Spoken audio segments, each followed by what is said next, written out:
This segment of the news has been brought to you by Sun Oil Limited. Welcome back. A tragic end on Tuesday night for at least two families as police here in the capital investigate a fatal stabbing incident and currently have a suspect in custody for the country's latest homicide.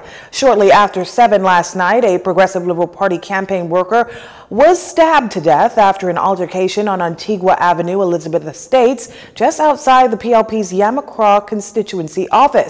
Assistant Superintendent of Police Audley Peters was on the scene and gave reporters these details. On the arrival of our first responders, they met a male lying in front of a constituency office with what appeared to be stab wounds to his upper torso. EMS was called, and following their examination of the body, the victim was pronounced lifeless on scene.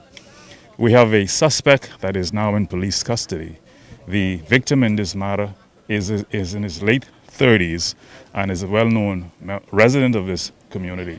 PLP's candidate for Yamacraw, Zane Lightbourne, who spoke with reporters following the incident, says he was not at the office at the time of the incident, but was in the community speaking with residents, and he's still trying to piece together as to what may have happened. While Mr. Lightbourne declined to give the worker's name, JCN's news team had been able to identify the victim as Kendrick Campbell. Mr. Lightbourne describes him as a helpful young man. The victim was a campaign worker. My heart goes out to his family. My sincere condolences. His community is grieving. It's obviously not a very good scene, not a good scene at all. It's very heart-wrenching, and my condolences to his family that I know well. I know his father. Also spoke to his mother, who takes care, the person who looks after him. I was at the house recently, and I just saw him earlier this evening before we went into the neighborhood. Now, when asked if police felt as if the stabbing was politically motivated, ASP Peters says that there was no evidence to indicate that it was, and that police are still in the early investigations. He did confirm with reporters that the two males were known to each other, and it appeared that an argument occurred before the incident.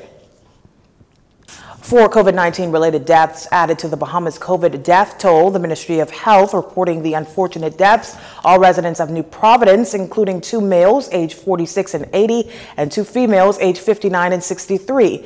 These deaths occurring between August 29th and September 4th, pushing the country's death toll to 467. 29 COVID-19 deaths remain under investigation at this time. As for additional COVID cases confirmed in country, health officials on Monday, September 13th, added 89 cases to the overall COVID count. 78 cases on New Providence, 3 with a history of travel, 4 on Grand Bahama, 3 on Abaco, 2 on Andros, 1 on Exuma, that case with a history of travel, and 1 on Long Island.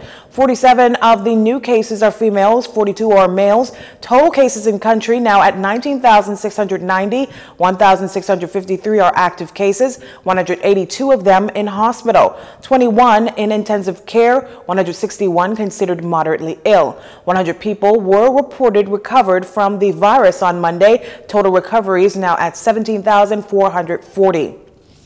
Well, that does it for news this evening. Once again, I'm Leah Cooper, and from all of us here at JCN News, have a wonderful evening, everyone. This segment of the news is brought to you by Sun Oil Limited.